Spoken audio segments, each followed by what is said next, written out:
আমরা জানি যে যে কোনো লম্ববৃত্তাকার শঙ্কুর প্রাণ শক্তি লুকিয়ে থাকে তার উচ্চতা এইচ এবং ভূমির ব্যাসার্ধ আর এর মধ্যে। এখানে লম্ববৃত্তাকার কথাটি বলছি কেন, তার কারণ হচ্ছে যে এখানে আমি যদি নামকরণ করি, ধরো এটি এ, বি এবং সি। তো এই যে এ বি সি কোণটি সেটি হচ্ছে 90 ডিগ্রি। তো এই কারণে এটিকে বলা হয় লম্ববৃত্তাকার শঙ্কু। এই যে লম্ব কথাটি আসছে, তো এই কারণে। আর এখানে এসি সেটি দেখতে পাচ্ছ এবিসি ত্রিভুজের সমকোণী ত্রিভুজের অতিভুজ হিসাবে কাজ করছে। তো এখানে আমরা যদি এল দেখি, মানে দৈর্ঘ্যটিকে যদি এল বলি এসি, তো পিথাগোরাস উপপাদ্য থেকে আমরা এটা লিখতে পারি এইচ স্কোয়ার প্লাস আর স্কোয়ার। এখন প্রশ্নটি হচ্ছে যে কিভাবে এই লম্ববৃত্তাকার শঙ্কু আমরা তৈরি করতে পারি। খুবই সহজ। প্রথমে একটি আমি বৃত্তাকার চাকতি নেব। তো এখানে আমি বৃত্তাকার চাকতি নিয়েছি, বৃত্তাকার রিং নয়। এবং এই বৃত্তাকার চাকতিটির ব্যাসার্ধ হচ্ছে ধরো এল। তো এখানে হচ্ছে কেন্দ্র এবং এইখান থেকে আমাদের ব্যাসার্ধ ধরো এল। এবং এই কোণটি তুমি জানো হচ্ছে 2π। তাহলে এই 2π মানে আমি কোণকে এখানে রেডিয়ান হিসাবে ধরেছি। তো 2π মানে 360 ডিগ্রি। তো এই 2π এর সাথে আমি যদি এলকে গুণ করি, তাহলে দেখো এই বৃত্তটির পরিধি আমরা পেয়ে যাচ্ছি, অর্থাৎ 2πl। এখন এই বৃত্তাকার চাকতিটি থেকে আমরা কিছু অংশ কেটে নেব। তো দেখো বৃত্তাকার চাকতি থেকে আমরা এই অংশটি কেটে নিলাম, এবং কেটে নেওয়ার ফলে দেখো এখানে একটি কোণ তৈরি হয়েছে, সেটি হচ্ছে থিটা। এবং আমাদের এখনও সেই ব্যাসার্ধ এলই রয়েছে। এই থিটার সাথে আমি যদি এলকে গুণ করি, তাহলে আমি দেখো এইখান থেকে এই পর্যন্ত যে দৈর্ঘ্যটি, সেই দৈর্ঘ্যটি আমরা পেয়ে যাব। অর্থাৎ থিটার সাথে আমি যদি এলকে গুণ করি, তাহলে আমরা এইটুকু দৈর্ঘ্যটি আমরা পেয়ে যাব। সেটি হবে থিটা ইন্টু এল। এবং পরবর্তী কাজের জন্য আমি এই পুরো দৈর্ঘ্যটিকে আমি 2πr লিখছি। তাহলে এখান থেকে আমরা লিখতে পারি দেখো থিটা ইন্টু এল সমান সমান 2πr। এটি একটি অত্যন্ত গুরুত্বপূর্ণ ফর্মুলা। আমাদের ভিডিওটিতে এই ফর্মুলাটির গুরুত্ব অসীম। এই ফর্মুলাটিকে নিয়েই আমরা কাজ করব পরবর্তী ধাপে। তো আমাদের লক্ষ্য কী ছিল না, বৃত্তাকার চাকতি থেকে এই ধরনের শঙ্কু, লম্ববৃত্তাকার শঙ্কুকে তৈরি করা। তো আমরা এইভাবে কেটে নেওয়ার পর এখন যদি এই অংশ এবং এই অংশ দুটিকে যদি একে অপরের সাথে ঠেকিয়ে দিই, তাহলে দেখবে আমরা এই ধরনের একটি লম্ববৃত্তাকার শঙ্কু পাচ্ছি। এবং এখানে যে 2πr, এই 2πr মানে এইখান থেকে এই পর্যন্ত যে দৈর্ঘ্যটি 2πr, সে এখন এই যে ভূমিতে যে বৃত্তটি তৈরি হয়েছে, সেই বৃত্তটির পরিধির সাথে সমান হয়ে যাচ্ছে 2πr। তো এই কারণেই আমি এখানে 2πr লিখেছিলাম, যাতে করে যে লম্ববৃত্তাকার শঙ্কুটি আমাদের কাছে তৈরি হচ্ছে তার ভূমির যে ব্যাসার্ধ সেটি যেন আর হয় এবং তার পরিধি হয়ে উঠবে 2πr। তো সেই কারণেই আমি 2πr নিয়েছি। তো এখন তুমি যদি থিটার মান ভিন্ন নিতে, অর্থাৎ এখানে যে অংশটুকু তুমি কেটে বাদ দিয়েছো সেটির পরিমাণ যদি আলাদা হয়, বেশি বা হয় বা কম হতে পারে, তো সেক্ষেত্রে তুমি যে শঙ্কুটি পাবে সেই শঙ্কুটি কিন্তু আলাদা হয়ে যাবে, তাই না? কারণ তার উচ্চতা এবং আর সে কিন্তু আলাদা হয়ে যাবে। কি বলতে চাইছি, তো এখানে দেখতে পাচ্ছ আমি এখন খুব অল্প পরিমাণ অংশ কেটে বাদ দিয়েছি। তো এখন তার ফলে আমাদের যে থিটা, সেই থিটা এখন এই থিটার থেকে ভিন্ন হয়ে গেছে, অন্য একটি মান। তো সেই কারণে আমাদের কাছে দেখো এখন এই অংশটুকুর দৈর্ঘ্য এখন পরিবর্তন হয়ে গেছে, সেটি হচ্ছে 2πr1। এল কিন্তু স্থির, কারণ আমরা একই রকমের বৃত্তাকার চাকতি থেকে আমরা বিভিন্ন ধরনের লম্ববৃত্তাকার শঙ্কু তৈরি করতে চাইছি। তো এলকে আমরা আমাদের আলোচনায় স্থির রাখবো। তো এইখান থেকে আমি যদি এই অংশটুকু, এই অংশটি এবং এই অংশটিকে যদি আবারও ঠেকিয়ে দিই, তাহলে আমাদের কাছে দেখো এখন একটি এই ধরনের লম্ববৃত্তাকার শঙ্কু তৈরি হয়েছে। এবং এই শঙ্কুটি দেখো, এই শঙ্কুটির থেকে মানে তার যে উচ্চতা প্রথমত ভিন্ন তাদের, এখানে এইচ এবং এখানে H1। তো এখানের উচ্চতা দেখো অনেক কম হয়ে গেছে, একই সাথে ভূমির যে ব্যাসার্ধ দেখো সেটি কিন্তু এর চাইতে অনেক বৃদ্ধি পেয়েছে। তো এখান থেকে আমরা দেখতে পাচ্ছি যে যখন আমরা এই রাস্তায় অর্থাৎ বৃত্তাকার চাকতি থেকে কিছু অংশ বাদ দিয়ে যখন আমরা লম্ববৃত্তাকার শঙ্কু তৈরি করতে যাব, তখন যে উৎপন্ন লম্ববৃত্তাকার শঙ্কুটি হয়েছে তার যে আকার বা আয়তন সেটি পুরোপুরি নির্ভর করছে এই থিটা মানের ওপর। তো এই ভিডিওতে আমাদের যে মূল কাজ হবে সেটি হচ্ছে যে কিভাবে এই উৎপন্ন লম্ববৃত্তাকার শঙ্কুটির যে উচ্চতা এইচ সে কিভাবে থিটার ওপর নির্ভর করছে এবং আর ভূমির যে ব্যাসার্ধ সেই ব্যাসার্ধ একই সাথে কিভাবে এই থিটার ওপর নির্ভর করছে। তো এখানে উদাহরণ থেকে আমরা বুঝতে পেরেছি যে এইচ এবং আর তারা কিন্তু থিটার ওপর নির্ভর করছে, কিন্তু কিভাবে নিখুঁত গাণিতিক সমীকরণের মাধ্যমে এই এইচ এবং আর এই থিটার ওপর নির্ভর করে সেটিকে আমাদের প্রথমে বের করতে হবে। তো এরই সাথে আমরা শিখে গেলাম যে কিভাবে বৃত্তাকার চাকতি থেকে লম্ববৃত্তাকার শঙ্কু তৈরি করতে হয়। এবং তুমি এই কাজটি করেছো একটু অন্যভাবে যখন তুমি ফুচকা খেতে যাও, তো ফুচকাওয়ালা যখন তোমাকে একটি পাতা দেয়, এই রকম বৃত্তাকার চাকতি দেয়, তো তুমি একটু অন্যভাবে এই একই কাজটি করো। শুরুতেই দুটি গুরুত্বপূর্ণ কথা আমি বলে রাখি। প্রথমটি হলো যে থিটার আসল মানে এই ছবিটিতেই তুমি কিন্তু পাবে। এখানে থিটাকে খুঁজতে যেও না, থিটাকে তুমি কিন্তু খুঁজে পাবে না এখানে। তো থিটার আসল মানে এই ছবিটিতেই রয়েছে। এবং দ্বিতীয় যে গুরুত্বপূর্ণ কথাটি সেটি হচ্ছে যে এই থিটার মান 0 থেকে 360 ডিগ্রির মধ্যে বা 0 থেকে 2π-এর মধ্যে ঘোরাঘুরি করবে।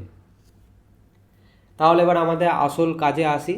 তো আমাদের কাজটি হলো যে এখানে যে উৎপন্ন লম্ববৃত্তাকার শঙ্কুটি তৈরি হয়েছে তার উচ্চতা এইচ এবং আর কিভাবে এই থিটার সাথে গাণিতিক সম্পর্কে আবদ্ধ সেটিকে আমাদের নির্ণয় করতে হবে। তো সেটি করার জন্য প্রথমেই দেখো আমাদের কাছে একটি সমীকরণ রয়েছে, এই সমীকরণটিকেই আমরা কাজে লাগাবো। তো এইখানে সমীকরণটিতে দেখো এই থিটা অর্থাৎ রেডিয়ানে আমরা থিটাকে প্রকাশ যদি করি, তো এই থিটার সাথে যদি এলকে আমরা গুণ করি তাহলে দেখো এইখান থেকে এই পর্যন্ত যে দৈর্ঘ্যটি আমরা পেয়ে যাচ্ছি। তো সেই কারণে আমরা থিটা গুণিতক এল সমান সমান 2πr লিখেছি। তো এইখান থেকে আমরা দেখো আরকে লিখতে পারি L/2π ইন্টু থিটা। তাহলে দেখো যে এখানে যে লম্ববৃত্তাকার শঙ্কুটির ভূমির যে ব্যাসার্ধ আর, সেই আর কিভাবে থিটার ওপর নির্ভর করছে সেই গাণিতিক সমীকরণটি আমরা পেয়ে গেলাম এবং এলকে আমরা স্থির রেখেছি।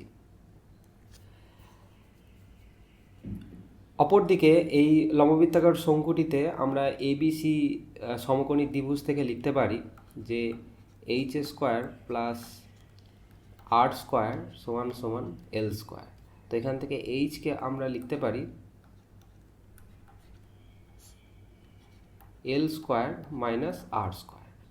এখন এই আর এর জায়গায় আমরা যদি এই পুরো রাশিটিকে বসিয়ে দিই তাহলে দেখো এইচ কিভাবে থিটার ওপর নির্ভর করছে সেটিও কিন্তু আমরা পেয়ে যাব।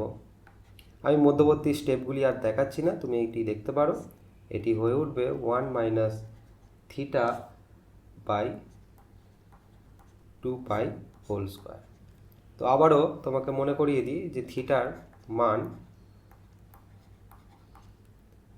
0 থেকে 360 ডিগ্রির মধ্যে ঘোরাফেরা করবে। তো এই এইচকে আমরা এখানে লিখি এল।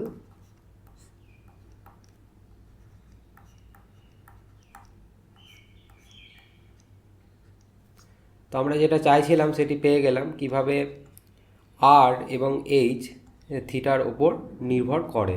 তো এই দুটি সমীকরণ থেকে আমরা সেটিই দেখতে পাচ্ছি এবং এলকে আমরা স্থির রেখেছি পুরো আলোচনার ক্ষেত্রে। তো এই সমীকরণে আমরা দেখতে পাচ্ছি যে যদি থিটার মান বেশি হয় তাহলে আর এর মান বেশি হবে। মানে এখানে যদি থিটাকে যদি আমরা বেশি নিই তাহলে এখানে ভূমিতে যে আর মানে ব্যাসার্ধ তৈরি হচ্ছে আর, সেই আরও বেশি হবে। অপরদিকে থিটার মান যদি কম হয় তাহলে আর এর মানও কম হবে। এবং একই সাথে যদি থিটা বেশি হয় তাহলে এই সমীকরণ থেকে আমরা দেখতে পাচ্ছি যে এইচের মান কম হবে। মানে এখানে যদি তুমি থিটার মান বেশি নাও তাহলে এখানে উচ্চতা হয়ে উঠবে কম, এবং থিটার মান যদি কম হয় তাহলে এইচের মান বেশি হবে। তো এই চারটি ঘটনাকে যদি একসাথে দেখা হয় তাহলে আমাদের কাছে দেখো দুটি ঘটনা উঠে আসে। সেটি হচ্ছে যে থিটার মান যদি বেশি হয় তাহলে এইচের মান হবে কম, এবং একই সাথে আর এর মান হবে বেশি। অন্যদিকে থিটার মান যদি কম হয় তাহলে এইচের মান হবে বেশি এবং আর এর মান হবে কম।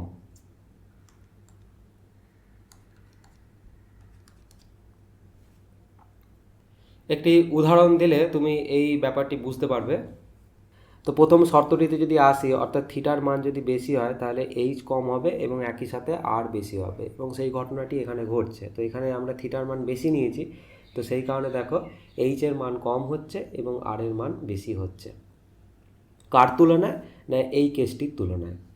যখন থিটার মান যদি আমরা কম নিই, অর্থাৎ এখানে থিটার মান দেখো কম নিয়েছি, সেক্ষেত্রে আমাদের দেখো এইচ বেশি হচ্ছে এবং আর কম হচ্ছে। কার তুলনায়? না প্রথম কেসটির তুলনায়। এখন তোমাকে একটি হোমওয়ার্ক দেবো, সেটি হচ্ছে যে দুটি চূড়ান্ত অবস্থায় লম্ববৃত্তাকার শঙ্কুটির গঠন কেমন হবে। অর্থাৎ যখন থিটার মান খুব ছোট, অর্থাৎ জিরোর কাছাকাছি, এবং দ্বিতীয় কেসটি হচ্ছে থিটার মান যদি 2π এর কাছাকাছি হয়। তো এই দুটি চূড়ান্ত অবস্থায় আমরা যদি এই একই পরিমাণ এল, মানে ব্যাসার্ধ বৃত্তাকার চাকতির এল ব্যাসার্ধ থেকে যদি লম্ববৃত্তাকার শঙ্কু তৈরি করি, তো এই দুটি চূড়ান্ত অবস্থায় শঙ্কু দুটিকে কেমন দেখতে হবে, তো সেটি আমি তোমাকে হোমওয়ার্ক দিলাম, একটু ভাবনা চিন্তা করে দেখো। ভিডিওটি শেষ করব আরও একটি সুন্দর বিষয় দিয়ে, সেটি হচ্ছে যে থিটার কোন মানের জন্য উৎপন্ন লম্ববৃত্তাকার শঙ্কুটির উচ্চতা এইচ এবং ভূমির ব্যাসার্ধ আর সমান হবে। অর্থাৎ এইচ সমান আর হবে থিটার কোন মানের জন্য। উত্তরটি দেওয়া অত্যন্ত সহজ। তো আমাদের কাছে অলরেডি আর এবং এইচের ফর্মুলা রয়েছে। তো এই আর এবং এইচকে যদি আমরা সমান করে দিই, অর্থাৎ এল ইন্টু √1 - θ/2π হোল স্কোয়ার সমান L/2π ইন্টু থিটা। উভয় দিকে যদি স্কোয়ার করি তাহলে দেখো আমাদের কাছে এল স্কোয়ার রয়েছে, 2π হোল স্কোয়ার সমান L²/2π whole square theta square.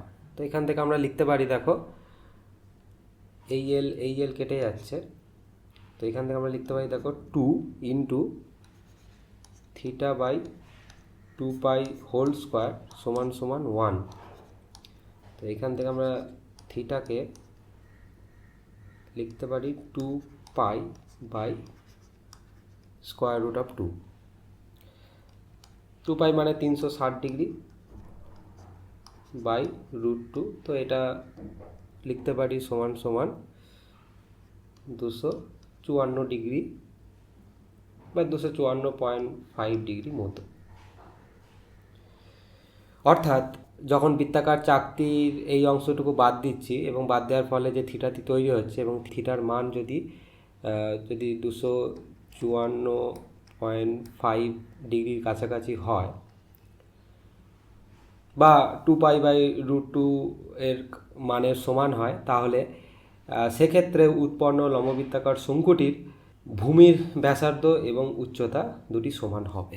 তো ভিডিওটি শেষ করার আগে আরও একটি কথা তোমাকে মনে করিয়ে দিই, সেটি হচ্ছে যে আমাদের সমস্ত আলোচনায় আমরা লম্ববৃত্তাকার শঙ্কুর মধ্যে সীমাবদ্ধ রেখেছি। অর্থাৎ এখানে যে কোণটি তৈরি হয়েছে সেটি 90 ডিগ্রি হওয়ার ফলেই আমরা কিন্তু এই সমস্ত কাজকর্ম করতে পেরেছি।